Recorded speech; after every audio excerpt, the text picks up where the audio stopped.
Sir నమస్కారం. నాయన ఆశీస్సులు. తెలంగాణ రాష్ట్రం ఏర్పడిన తర్వాత మరో తిరుమల దేవస్థానం లాగా ఇక్కడ యాదాద్రి దగ్గర ఒక లక్ష్మీనరసింహస్వామిని నిర్మించడం జరిగింది. ఈ గుడి యొక్క ప్రాధాన్యతను చెప్పగలరు? గుడి అనాది అని చెప్పాలి. అది ఇప్పటిది కాదు. చాలా కాలం క్రితం ఒక యాదర్శి అని ఒక ఆయన నరసింహస్వామి గురించి తపస్సు చేశారు. ఆ తపస్సు చేసినప్పుడు ఆయన పేరు యాద ఋషి అంటారు. ఆ తపస్సు చేసినప్పుడు స్వామివారు ఒక జ్వాల రూపంగా ప్రత్యక్షమయ్యారంట. ఒక జ్యోతి స్వరూపంగా పెద్ద స్తంభంలాగా ప్రత్యక్షమయ్యారంట. ఉగ్రంగా ఉన్నటువంటి ఆ స్వరూపాన్ని చూచి ఆయన భరింపలేక స్వామిని ప్రార్థిస్తే లక్ష్మీ నరసింహస్వామిలాగా శాంతమూర్తిగా ప్రత్యక్షమయ్యారు. ఆ యాదాద్రి అంటేనే అద్రి అంటే కొండ అని అర్థం. ఆ కొండ స్వరూపం ఎట్లా ఉంటుందో చూచారా? మీరు పైనుంచి షూట్ చేస్తే, ఇప్పుడు డ్రోన్స్ ద్వారా షూట్ చేస్తున్నారు కదా, అలా చేసిన ఇంకేదైనా హెలికాప్టర్ అక్కడి నుంచి వచ్చినప్పుడు ఒక గండభేరుండ పక్షి అని పురాతన కాలంలో మనం కొన్ని పురాణాల్లో ఒక గండభేరుండ పక్షి మీద ప్రయాణం చేశారు, సప్త సముద్రాలు దాటి వెళ్ళారు. ఏదో ఒక మాంత్రికుడి యొక్క ఆయుష్ పక్షి రూపంలో ఏదో దేవతా విగ్రహంలో చెట్టులో తొర్రల్లో ఉందని చెప్తే ఆ గండపేరు పక్షులకి సహాయపడు అవి మానవ భాషలో మాట్లాడంటే ఆ యుగ ధర్మాల్లో అవన్నీ సత్యమే.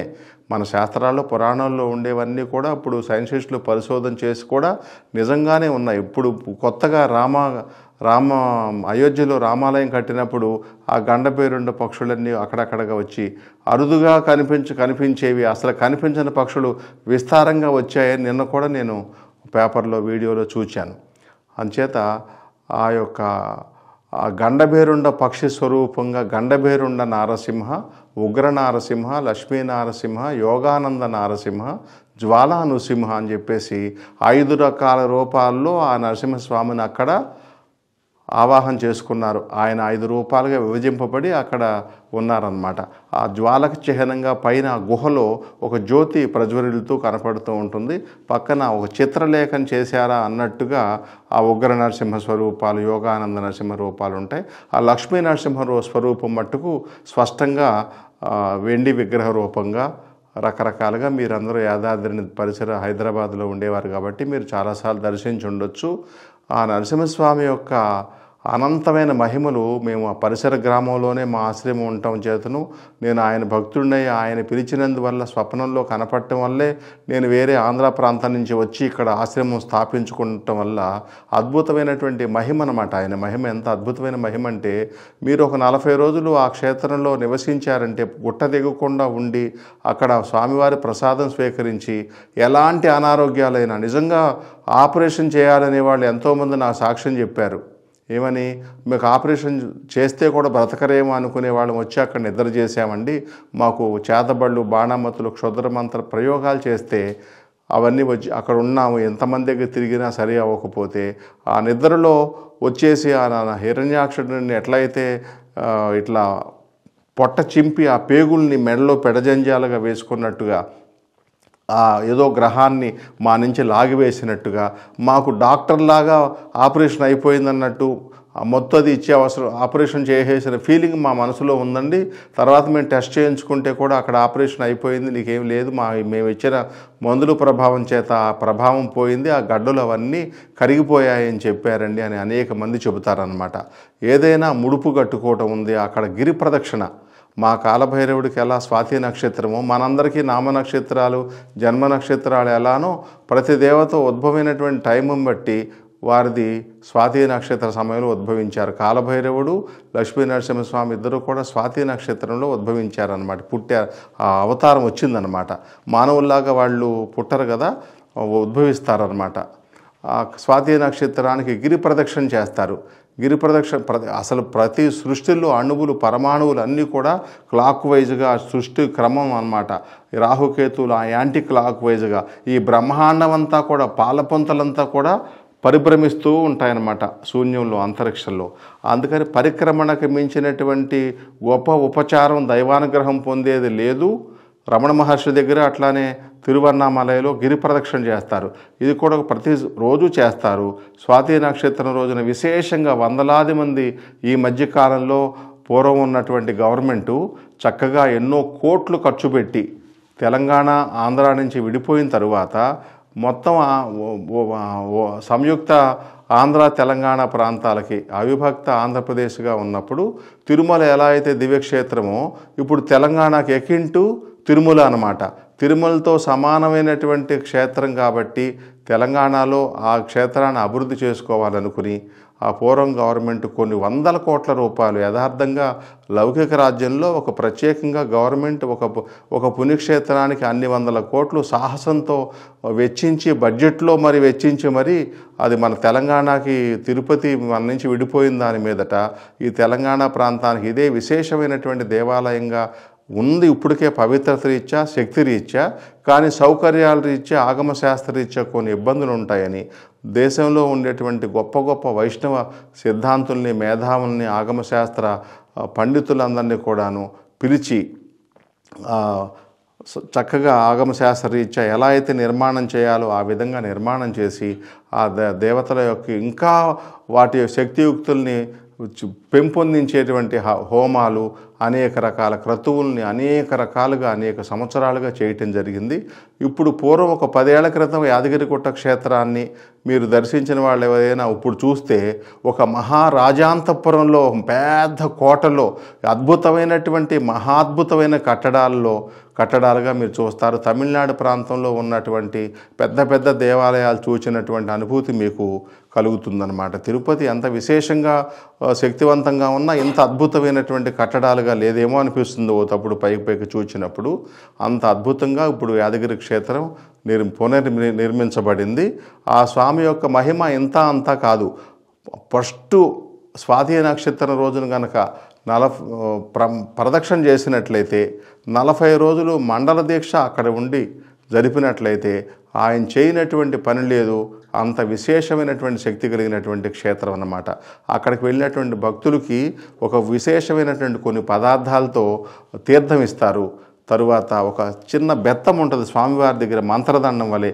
ఆ బెత్తంతో కొన్ని భాగాల్లో కొడతారు. అక్కడ కొన్ని నాడులు మర్మ విద్య అనమాట. ఆ నాడుల మీద కొట్టడం వల్ల అనేక రకాల శరీరంలో ఉండేటువంటి వ్యాధులు తొలగటం. ఆ తీర్థం ఆ కరోనా కాలంలో ఆ స్వామివారికి ఏ విధమైనటువంటి పదార్థాలతో తీర్థం తయారు చేసి స్వామి దగ్గర ఉంచుతారో భక్తులకి వితరణ చేస్తారో ఆ విధంగా తయారు చేసుకుని ఎంతోమంది కరోనా బారి నుంచి విముక్తమయ్యారు. స్వామివారికి తులసి మాలలంటే విశేషమైనటువంటి ప్రీతి అన్నమాట. దేవస్థానం వాళ్ళే అనేక రకాల ప్రసాదాలు, ముఖ్యంగా తిరుమల తర్వాత లడ్డూ ప్రసాదం ఎక్కడ దొరుకుతుందంటే లక్ష్మీ నరసింహస్వామి వారి దగ్గరే దొరుకుతుంది. తిరుమల లడ్డూ ప్రసాదం ఎంత విశేషమో లక్ష్మీ నరసింహస్వామి వారి లడ్డూ ప్రసాదం కూడా అంత విశేషం. స్వామివారికి బాలభోగం అని రకరకాల సమయాల్లో విధి విధానాన్ని అనుసరించి వైదిక బ్రాహ్మణులు చేసేటువంటి శ్రీ వైష్ణవ బ్రాహ్మణులు చేసేటువంటి ఆ నివేదన అంతటినీ కూడాను ప్రజలకి ప్రసాదంగా ఇస్తారు. లేదంటే రుసుము చెల్లించిన వారికి అల్పాహారంగా ఉపయోగపడే దాని నిమిత్తం కూడా పులిహోర, దద్దోజనం ఇట్లాంటి ప్రదక్షిణ చేసిన రుసుము చెల్లించిన వారికి ప్రసాదాల రూపంగా ఇస్తారు. అలాంటి విశేషమైనటువంటి క్షేత్రం అన్నమాట. యాదగిరిగుట్ట క్షేత్రానికి ప్రత్యేకంగా ఒక గోశాల ఉంది. యాదగిరిగుట్ట క్షేత్రానికి అనుబంధంగా చుట్టుపక్కల అనేకమైనటువంటి దేవాలయాలు ఉన్నాయి. ఒక ఇంగ్లీష్ వైద్యశాల సమాజ సేవలో కూడా పాత్ర అన్నమాట. ఒక స్కూల్ ఉంది, ఇంగ్లీష్ వైద్యశాల ఉంది, ఆయుర్వేదిక్ వైద్యశాల ఉంది, అనేక రకాల అన్నదాన సత్రం ఉందన్నమాట. ఆ ఉచిత గదులు ఇచ్చేటువంటిది కూడా కార్యక్రమం అంతా ఉంది. ఇంకా నిర్మాణ దశలోనే ఉంది. ఇంకా కొన్ని సంవత్సరాలు ఇంకా కొంత ధనాన్ని వెచ్చిస్తే కానీ ఆ క్షేత్రం యొక్క వైభవం పూర్వవైభవం రాదు. రాజాదిరాజులు చక్రవర్తులు శ్రీకృష్ణదేవరాయలు లాంటి వారు కూడా ఆ క్షేత్రాన్ని దర్శించారని పూర్వం బాబు రాజేంద్ర ప్రసాద్ గారు దర్శించారు. ఈ మధ్య ప్రణబ్ ముఖర్జీ గారు వచ్చి దర్శించారు. చాలామంది విశేషమైనటువంటి మొన్న ఈ మధ్యకాలంలో ప్రధానమంత్రి గారు కూడా దర్శిస్తారనుకున్నారు. ముఖ్యంగా పూర్వపు గవర్నమెంట్లో పూర్వపు ముఖ్యమంత్రి గారికి చాలా ప్రేమ ఆ క్షేత్రం మీద. ఆ మహానుభావుడు చాలా అద్భుతంగా దాన్ని తీర్చిదిద్దారు. ఇంకా ఇప్పుడుండే ప్రభుత్వాలు కూడా వాటిని విస్మరించలేవు. ఆ బడ్జెట్ని ఆ విధంగా కొనసాగించి ముందుకు తీసుకెళ్లే ఆలోచనతోనే మరో తిరుమల ఆంధ్రప్రదేశ్లో ఉన్నటువంటి ఏదైతే తిరుమలలో తిరుపతి దేవస్థానం ఉందో అలా యాదగిరి నరసింహస్వామి. అయితే ఆంధ్రప్రదేశ్లో నరసింహస్వామికి సంబంధించిన అహోబిలం అనేది ఉంది. నరసింహస్వామికి సంబంధించినటువంటి ప్రముఖ క్షేత్రం అహోబిలంతో పోల్చుకోకుండా తిరుమలతో వెంకటేశ్వర స్వామి గుడితో ఎందుకని చెప్పేసి యాదాద్రి పోలుతాం? మంచి ప్రశ్న అండి, అద్భుతమైన ప్రశ్న. నేను ఇందా చెప్పినట్టుగా ఇంగ్లీష్లో అకిన్ టు తిరుమల అంటే తిరుమలతో సమానమైన క్షేత్రం అనబడేది. ఎందుకంటే అహోబిలంలో నవనారసింహ క్షేత్రం, అహోబిలం నవనారసింహ క్షేత్రమే. కానీ అక్కడ నిజంగానే ఆ ప్రహ్లాదుడి యొక్క రక్షణార్థం హిరణ్యకశిపుడిని వధించిన ప్రదేశంగా చెబుతారు. తక్షణం అంశీ లక్షణం అనమాట, అవతరించి అంతర్ధానం అయిపోవటం వరకే ఆ క్షేత్ర మహిమ. యాదగిరిగుట్టలో ఒక తపస్వికి తపస్సు రూపంగా వచ్చి క్షేత్రపాలకుడుగా హనుమంతుడిని ఉంచి తాను అక్కడ ఉద్భవించి అనంతమైనటువంటి కాలం అక్కడ ఉండి భక్తులను రక్షిస్తాను అని చెప్పారు ఒకటి. రెండవది, తెలంగాణ ప్రాంతంలో అటు భద్రాచలము, ఇటు వేములవాడ, ఇటు బాసరా కాకుండా ఇంకా మరొక క్షేత్రం జోగులాంబ ఉంది అక్కడ, కర్నూలు అలంపురం. ఇలా కాకుండా విశేషమైన ధర్మపురి నరసింహ క్షేత్రం ఉంది. ఎన్నున్నప్పుడు కూడా అరసవల్లిలో ఉంది. అనేక రకాల ప్రాంతాల్లో ఉన్నప్పుడు కూడా విశేషమైనటువంటిది ఏంటంటే హైదరాబాద్కి పరిసరాల్లో ఉండటం. తపస్సు ద్వారా ఒక మహానుభావుడు అక్కడ ప్రత్యక్షం చేసుకుని ఉద్భవించి స్వయంభూగా ఉద్భవించడం అన్నమాట. అంచేత యాదగిరిగుట్టకి ముఖ్యంగా ప్రధానంగా నా భావంలో అనాదిగా రాజధాని అయినటువంటి భాగ్యనగరానికి హైదరాబాదు ప్రాంతానికి దగ్గరగా ఉండటం ముఖ్య ప్రధాన కారణం. తపస్సు ద్వారా వాగ్దానం తీసుకోవటం, వరంగా పొందటం, ఏది ఇక్కడ ఎల్లప్పటికీ నేను భక్తులను అనుగ్రహిస్తూ ఉంటాను అని చెప్పేసి అంటాం. అదే కాకుండా యాదాద్రి కొండ మీద ఉన్నటువంటి స్వామే కాకుండా దర్బార్ హాల్గా ఉండేటువంటిది విశ్రాంతి మందిరంగా వెంకటాపురం గుట్టలు అంటారు. పాతగుట్ట నరసింహస్వామి అని ఉన్నారు. అవన్నీ కూడా ఒకే ట్రస్టు ఆధీనంలో నడుస్తూ ఉందన్నమాట. ప్రస్తుతం వంశపారపర్య ధర్మకర్త ఆధీనంలో ఉండి నడవబడుతూ ఉంది. మిగతా ట్రస్ట్ మెంబర్స్ ఎవరూ లేరు. యాదాద్రి బోర్డుగా నిర్ణయించబడి నడపబడుతూ ఉందన్నమాట. అంచేత ఆంధ్రప్రదేశ్లో విశేషమైన దేవాలయాలు ఏమిటి అంటే ప్రధానంగా తిరుమల అని చెబుతారు. తర్వాత అన్నవరం, సింహాచలం, శ్రీశైలం ఇలా చెబుతారు. అహోబిలం రకరకాలుగా. ఇక్కడ ఏం చెబుతారు? యాదాద్రి అని చెప్పే తక్కువ, యాదగిరిగుట్ట ఇష్టంగా అందరూ తెలంగాణ ప్రజల యొక్క మనోభావాల్లో మా తెలంగాణ యొక్క దైవం ఎవరు అంటే ఇంటి దేవుళ్ళు ఎంతమంది ఉండనివ్వండి, పండుగలు చేసే దేవతలు ఎంతమంది ఉండనివ్వండి, మా లక్ష్మీనరసింహస్వామి మా తెలంగాణ దేవుడు మాకు.